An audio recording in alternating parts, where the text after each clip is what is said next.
Esta mañana estoy muy feliz de estar con ustedes en la casa de Dios para presentar su palabra, hermanos.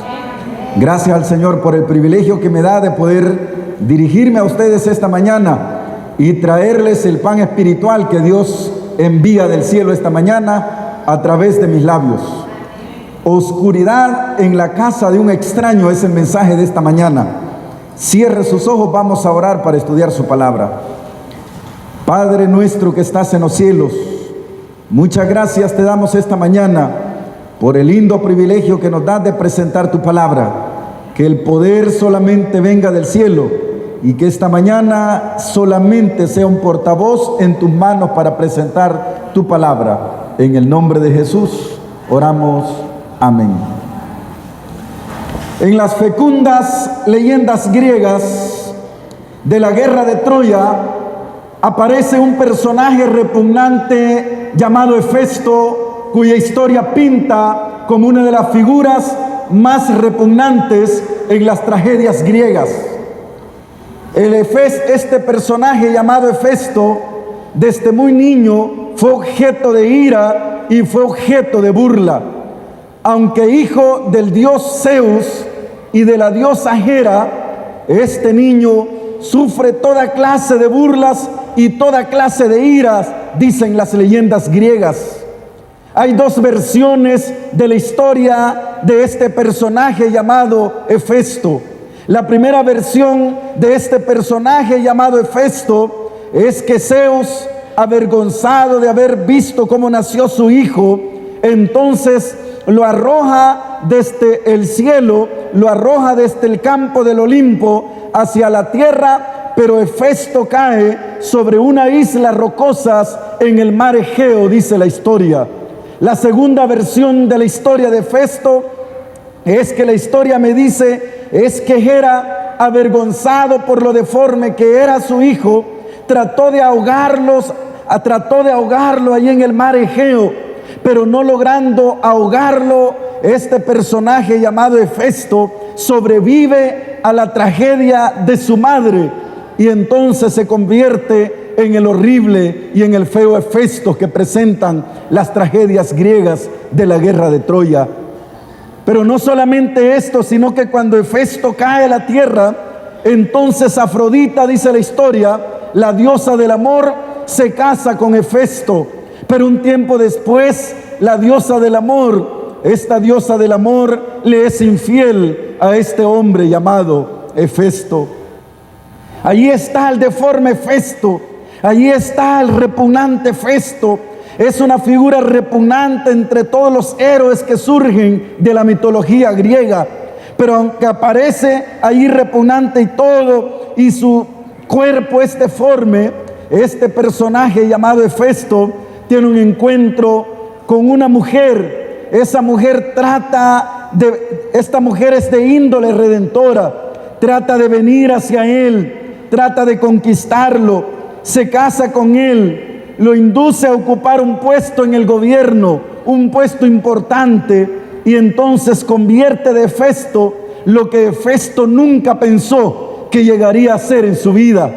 La historia me dice que el nombre de esta mujer que se casa con Hefesto de índole redentora, esta mujer en griego tiene por nombre Caris y en español se llama Gracia, dice la historia.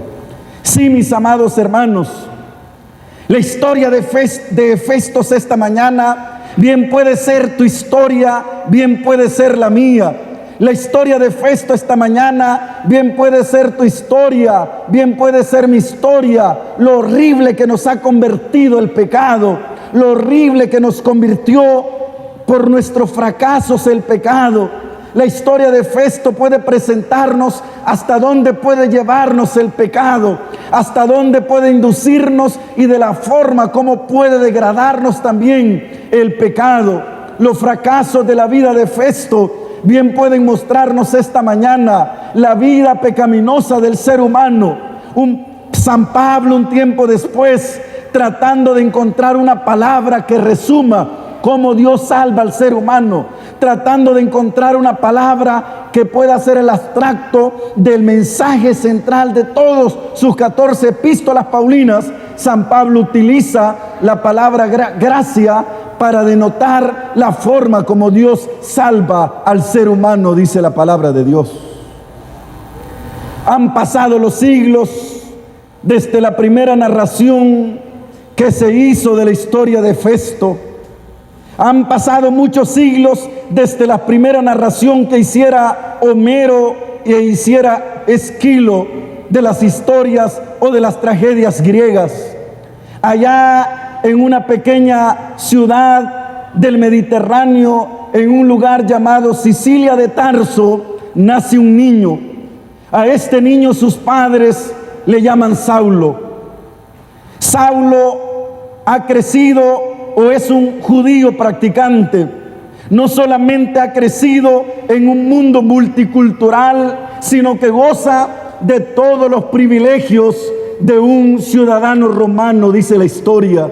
En algún momento de la historia, este muchacho llamado Saulo se mudó a Jerusalén con sus padres, y allá en Jerusalén, al mudarse sus padres, la Biblia no nos dice cuál fue la razón del por qué sus padres se mudaron de ese lugar de Sicilia de Tarso para Jerusalén. Lo cierto es que Saulo venía de una familia muy judíos practicantes, y este muchacho llamado Saulo de Tarso habla muchos idiomas, es un hombre altamente preparado, pero ahora al venir a este lugar, a Jerusalén, Saulo de Tarso, sus padres lo inscriben en una escuela. Esa escuela donde inscriben a Saulo se le conoce como la escuela de Gilel, fundada por este judío babilónico llamado Gilel. Al morir Gilel, esta escuela quedó en manos de su hijo llamado Simeón.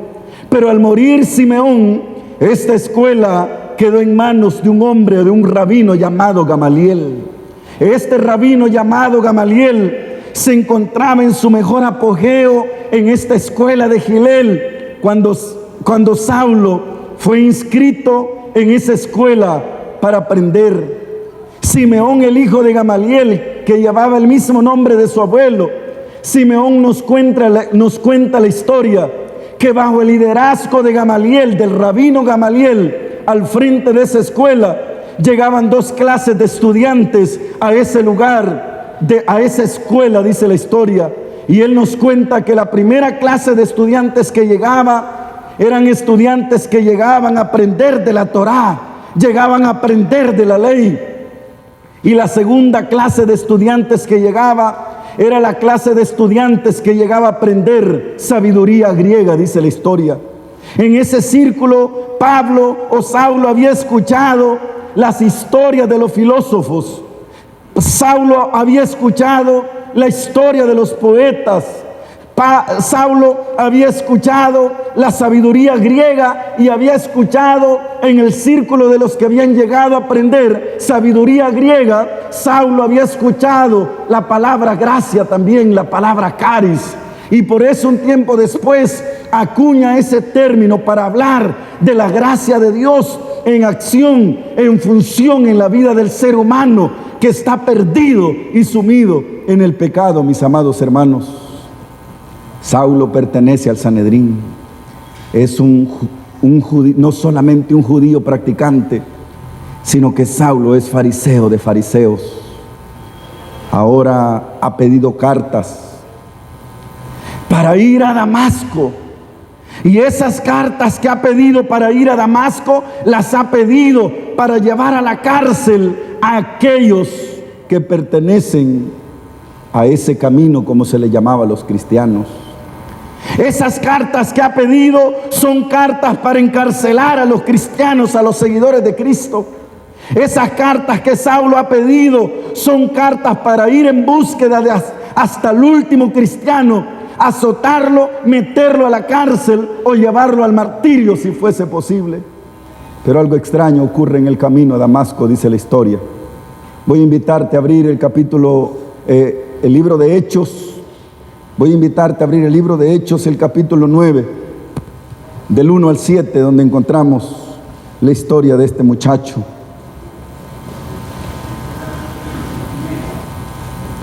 Hechos 9, del 1 al 17. ¿Ya lo tienen, hermanos? Dice la Biblia: Saulo, respirando aún amenazas y muerte contra los discípulos del Señor, vino al sumo sacerdote y le pidió carta para las sinagogas de Damasco, a fin de que si hallaba algunos hombres o mujeres de ese camino, los trajera presos a Jerusalén. Pero yendo por el camino, aconteció que al llegar cerca de Damasco, repentinamente lo rodeó un resplandor de luz del cielo, y cayendo en tierra, oyó una voz que le decía: Saulo, Saulo, ¿por qué me persigues? Él dijo: ¿quién eres, Señor? Y le dijo: yo soy Jesús a quien tú persigues. Dura cosa te es dar coces contra el aguijón. Él, temblando y temeroso, dijo: Señor, ¿qué quieres que yo haga? El Señor le dijo: levántate y entra en la ciudad, y allí se te dirá lo que debes hacer. Los hombres que iban con Saulo se pararon atónitos, porque a la verdad oían la voz, pero no veían a nadie. Entonces Saulo se levantó del suelo y, abriendo los ojos, no veía a nadie. Así que, llevándolo de la mano, lo metieron en Damasco, donde estuvo 3 días sin comer, sin ver, y no comió ni bebió. Había entonces en Damasco un discípulo llamado Ananías, a quien el Señor dijo en visión: Ananías. Él respondió: heme aquí, Señor. El Señor le dijo: levántate y ve a la calle que se llama Derecha, y busca en casa de Judas a uno llamado Saulo de Tarso, porque él ora. Y he visto en visión a un hombre, y ha visto en visión a un hombre llamado Ananías, que entra y pone las manos sobre él para que recobre la vista. Entonces Ananías respondió: Señor, he oído de muchos acerca de este hombre, cuántos males ha hecho a tus santos en Jerusalén, y aún aquí tiene autoridad de los principales sacerdotes para prender a todos los que invoquen tu nombre. 15. El Señor le dijo: ve, porque instrumento escogido me es este para llevar mi nombre en presencia de los gentiles, de reyes y de los hijos de Israel, porque yo le mostraré cuánto le es necesario padecer por mi nombre. El 17. Fue entonces Ananías y entró en la casa, y poniendo sobre él las manos, dijo: hermano Saulo. Voy a repetir estas palabras: hermano Saulo, el Señor Jesús, que se te apareció en el camino por donde venías, me ha enviado para que recibas la vista y seas lleno del Espíritu Santo. Hacía unas cuantas horas Saulo había salido sano de su casa. Sano había salido con las esperanzas de que traería a cuantos cristianos se encontrase en el camino. Hacía unas cuantas horas Saulo había salido con cartas que le habían dado los principales de Jerusalén para prender a los cristianos que se encontraban en Damasco, porque ya había empezado en Jerusalén y se extendía para Damasco para traer prisioneros a todos aquellos seguidores de Jesús. Pero mientras él iba en el camino, dice la palabra de Dios, de repente vio una luz que se le apareció, y esa luz lo dejó ciego. Los soldados que iban con él para hacer el complot y para traer preso a todos los cristianos que encontrasen, escucharon la voz, pero no vieron a nadie. Se quedaron maravillados, se quedaron estupefactos viendo lo que sucedía. Y viendo lo que sucedía, los soldados escuchaban la voz, pero no podían ver a nadie, dice la palabra de Dios. La historia me dice esta mañana que tuvieron que agarrar de la mano a Saulo, llevárselo a la casa de un hombre llamado Judas, y en ese lugar, en esa casa de ese hombre llamado Judas, que quedaba por una calle que se llama La Derecha, allí lo dejaron a Saulo y los soldados se marcharon. Pero de repente le llega el mensaje a Ananías. Ananías dice: Señor, he escuchado muchas cosas de este hombre. Este hombre no tiene buena reputación. De este hombre no se puede esperar nada, Señor. Pero, Señor, he escuchado que este hombre ha pedido carta de los principales sacerdotes y que ha metido preso a muchos de los que vienen y son seguidores del Señor Jesús. Allí está Saulo, dice la Biblia. Allí está Saulo ciego. Está en la casa de Judas. Solo mira oscuridad en la casa de un extraño. No sabe quién es Judas. No conoce a Ananías tampoco. No logra entenderlo, dice la palabra de Dios. Pero esta mañana me llaman la atención las palabras del versículo 17. Las palabras del versículo 17 me llaman la atención. Fue entonces Ananías y entró en la casa, y poniendo sobre él las manos dijo: hermano Saulo, el Señor que se te apareció en el camino por donde venías me ha enviado para que recibas la vista. Estas son las palabras que me llaman la atención. Hermano Saulo, hermano Saulo. Ananías ha llegado a la casa, ha puesto las manos sobre el hombro de Saulo. Está por poner las manos sobre sus ojos para que recobre la vista. Pero las palabras que me llaman la atención, mis amados hermanos, las palabras que me llaman la atención es que Ananías empieza con palabras de gracia. Ananías empieza con palabras de gracia diciéndole: hermano Saulo. Hermano Saulo, ese perseguidor de la iglesia. Hermano Saulo, ese que ha pedido cartas para llevar cautivo a los cristianos que se encuentran en Jerusalén y que se encuentran en Damasco. Hermano Saulo, ese criminal. Hermano Saulo, ese judío practicante, fariseo de fariseos. Hermano Saulo, ese que se encuentra listo para exterminar hasta el último cristiano que encuentre.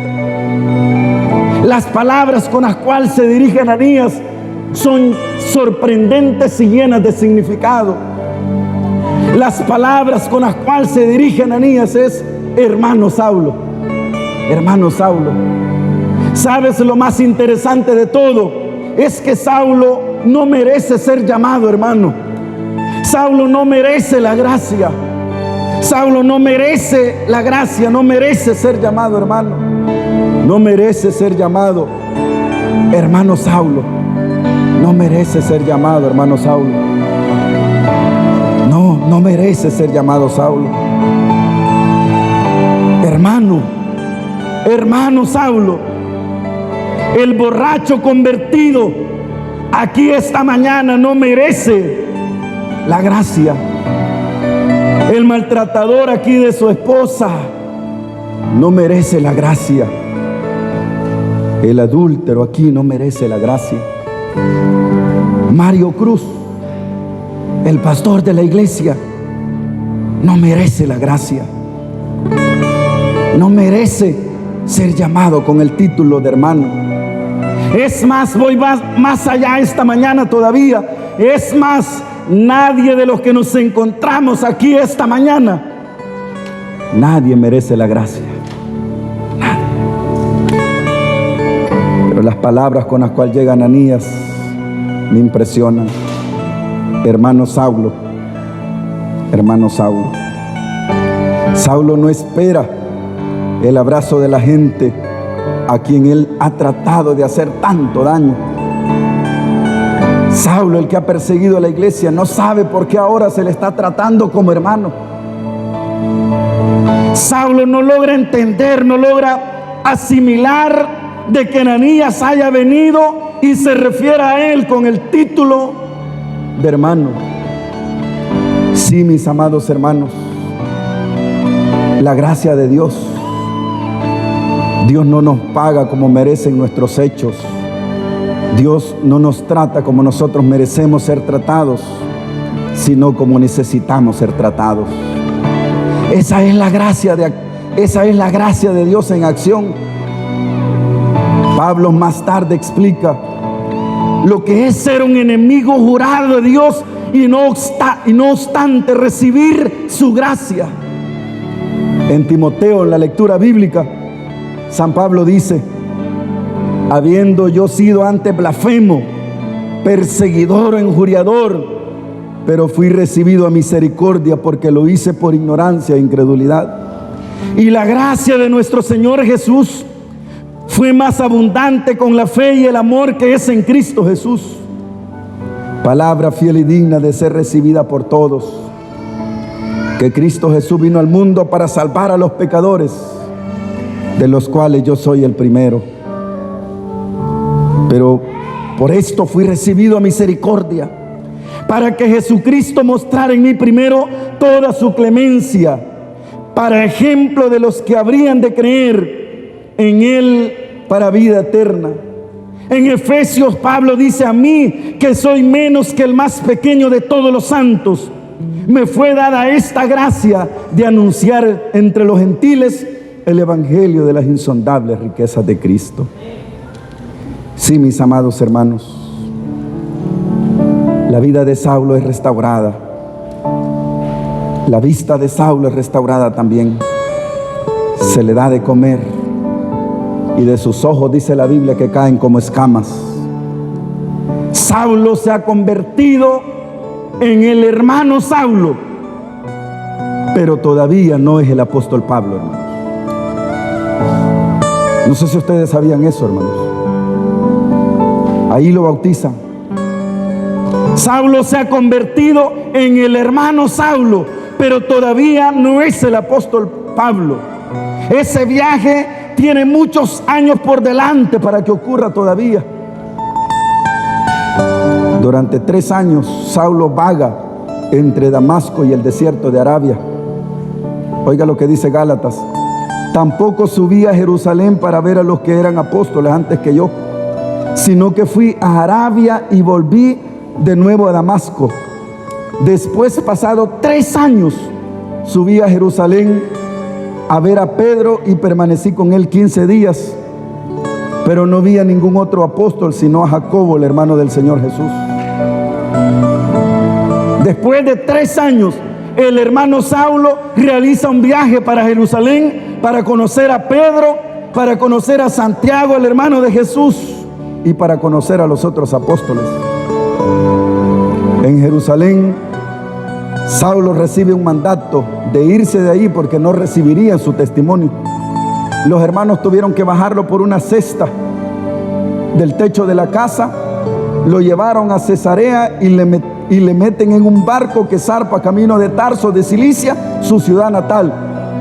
Y allá en Tarso de Cilicia lo deja la historia y Saulo se pierde en el anonimato por 10 años, hermanos. ¿Cuántos años se pierde Saulo en el anonimato? 10 años. No sabemos de Saulo. Desde el capítulo 9, en el versículo 11, aparece una vez su nombre, pero no vuelve a aparecer hasta el capítulo 13, donde es elegido apóstol. De ahí para atrás no sabemos qué pasó con la vida de Saulo. Han pasado 3 años de su bautismo. Se ha bautizado, han pasado 3 años. Después de 3 años, él va a conocer a los hermanos, a los apóstoles a Jerusalén. Después de llegar a conocer a los apóstoles en Jerusalén, lo sacan descolgado por la pared, por el techo de un lugar. Querían matarlo, lo metieron en una barca, lo mandan para Sicilia de Tarso y allá se pierde en el anonimato por 10 años Saulo, hermano. No sabemos nada de él por 10 años. ¿Qué pasó? Estuvo aprendiendo a fabricar tiendas durante 10 años. Estuvo leyendo más de la Biblia, de la palabra de Dios, para tener la sabiduría con la cual escribe sus 14 epístolas paulinas. Está predicando en su iglesia natal allí en Tarso, en Sicilia de Tarso. ¿Qué ha pasado con el hermano Saulo, que al inicio ardía el pecho por predicar la palabra de Dios, pero ahora lo vemos en el anonimato por 10 años? Yo no sé si esta mañana estoy predicando para más de algún miembro de iglesia que ha estado escondido en esta iglesia por 10 años, quizás por más años. Es posible que Dios te está preparando para que seas el próximo líder de esta iglesia. Yo no sé si esta mañana estoy predicando para más de alguna persona que se encuentra aquí sumergida en el anonimato de una vida que parece no tener sentido. Yo no sé si esta mañana hay más de alguna persona en esta iglesia cuya fe se ha desvanecido. Te has acostumbrado a vivir un evangelio nominal. Te encuentras aquí esta mañana, pero estás sumido en el pecado. Analizas tu vida y te das cuenta que no eres el mejor cristiano. Te miras al espejo y cuando te miras al espejo, entonces encuentras a la persona que realmente eres. Solamente allí podemos ver quiénes realmente somos. Nos confrontamos a nosotros mismos. Yo no sé si esta mañana, al igual que Saulo, hay más de alguna persona que está sumergida en el anonimato. No te preocupes, a su debido tiempo Dios te levantará, Dios te restaurará, Dios te traerá, porque quizás hay un ministerio esperando por ti. Estás ahí 10 años, más los 3 años, casi 13 años, perdido en el anonimato Saulo. En el capítulo 13, en el capítulo 11 encontramos a Bernabé que va a buscar a Saulo, dice la Biblia. No sé si ustedes han leído esos textos. Dice la Biblia que Bernabé va a buscar a Saulo a la casa, al hermano Saulo a la casa, y lo viene y trata de meterlo otra vez al ministerio. En el capítulo 13 encontramos a Saulo predicando. Y del versículo 1 al 4, el Espíritu Santo se posesiona en los que están predicando. Y el Espíritu Santo dice: apártenme a Pablo y a Bernabé para el ministerio. Y ahí Saulo deja de ser el hermano Saulo y se convierte en el apóstol Pablo, hermanos. Ahí Saulo es diferente. Hermanos amados, el relato que ahora vemos aquí en la vida de Saulo, a Pablo predicando en Antioquía, donde se convierte en apóstol. Ahí está. No sé cuáles son las diferentes circunstancias por las cuales pasas. Quizás por momentos piensas: yo he sido olvidado, nadie se acuerda de mí, nadie sabe quién soy. Estás sumergido en el anonimato. Saulo finalmente logra entender que solamente Dios puede hacer su obra en la vida del ser humano. Dios nos busca, no importa dónde estamos, lo que hayamos hecho. Como un viejo amigo me llama inesperadamente a la puerta. Dios sigue llamando, Dios sigue buscando, Dios sigue ofreciendo el regalo una y otra vez, el regalo de la salvación en nuestras vidas. Dios no nos abandona, somos nosotros los que le abandonamos y huimos de Él muchas veces. Dios no nos da la espalda, somos nosotros los que le damos la espalda a Él. Somos nosotros quienes nos separamos de Él muchas veces. Dios no nos discrimina, somos nosotros los que lamentablemente nos discriminamos unos a otros, aún dentro de la iglesia, mis amados hermanos. Pero ahí está Saulo. Pablo finalmente explica que no hay diferencia, que todos son uno en Cristo Jesús. Todos nosotros, dice Pablo, somos justificados exactamente del mismo modo, gratuitamente por su gracia, mediante la redención en Cristo Jesús. Y si es por gracia, dice Pablo, ya no es por obras. Pablo no puede dejar de aludir al tema de la gracia y la paz a vosotros. Él ha experimentado la gracia. Él no solo la conoce, sino que la ha vivido por su vida pasada. Quizás esta mañana vino alguien sediento de gracia, sediento de una palabra de consuelo porque no puede resistir más. Quizás esta mañana ha venido alguien que quizás no había visitado la iglesia desde hace algunos meses o quizás algunos años, y se encuentra aquí pensando, diciendo: ¿qué haré? ¿Me quedo? ¿Me voy? ¿Volveré el próximo sábado? Permíteme decirte que Dios tiene un plan maravilloso para tu vida. Dios tiene un plan maravilloso. Él ha venido a buscarte. Esta mañana me envió a decirte que Dios te ama, que tiene un plan especial para ti y que no quiere que te pierdas, sino que vengas y obtengas la vida eterna para que empieces a disfrutar desde hoy, hermanos. ¿Cuántos esta mañana le decimos al Señor: Señor, aquí está mi vida, tómala, Señor? Cierre sus ojos, vamos a orar. Padre que estás en los cielos, aquí está nuestra vida. Quizás no es la mejor, deshecha por el pecado, arruinada muchas veces, Señor. Aquí está nuestra vida quebrada, queriendo juntar los pedacitos que quedaron para volver a empezar de nuevo. Pero, Señor del cielo, gracias porque tu gracia nos ha alcanzado.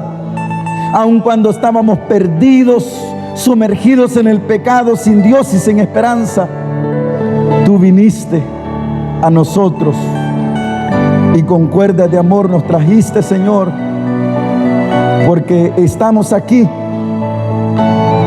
porque tú, Señor del cielo, nos muestras el camino para vida eterna que debemos seguir.